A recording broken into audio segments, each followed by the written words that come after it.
What if I told you there's a tomato trick so simple, so absurdly effective, that most gardeners refuse to believe it works? Seriously, it's almost too easy. But here's the catch. It might actually ruin your garden if you're not careful. So, let's start with this. Slice a tomato.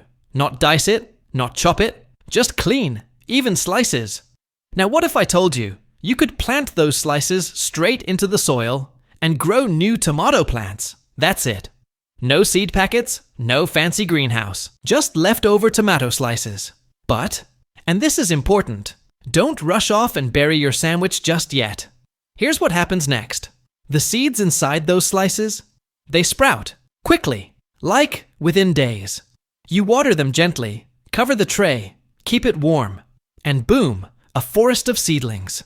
It seems like a gardening hack from heaven. However, and this is where things get messy, there's one big issue: overcrowding. Each tomato slice might contain dozens of seeds. So unless you're planning on a full-blown tomato jungle, things spiral fast. Plants compete, roots tangle, growth stunts. But what happens if you thin them out? Or split the sprouts early?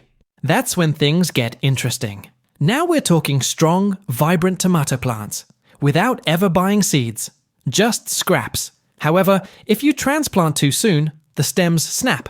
Wait too long, and they choke each other out. So what's the perfect timing? And what's the one critical mistake most people make during transplant? Let's talk roots. Tomato roots are surprisingly aggressive. They tangle fast, and once they do, separating them becomes almost surgical. So the trick isn't just slicing and planting, it's watching. You want to transplant just after the first set of true leaves appears. Not the seed leaves. Those don't count.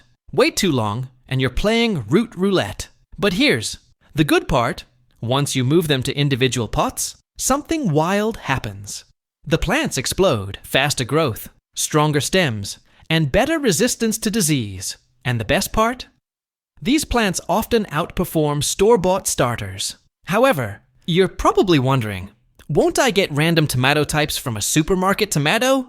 Yes, that's the only catch. Tomatoes from the store are usually hybrids. So while you'll get healthy plants, the fruit might be a surprise. Round? Plum? Cherry? You won't know until they ripen. But honestly, if you're just growing for the fun and flavor, that surprise is half the joy.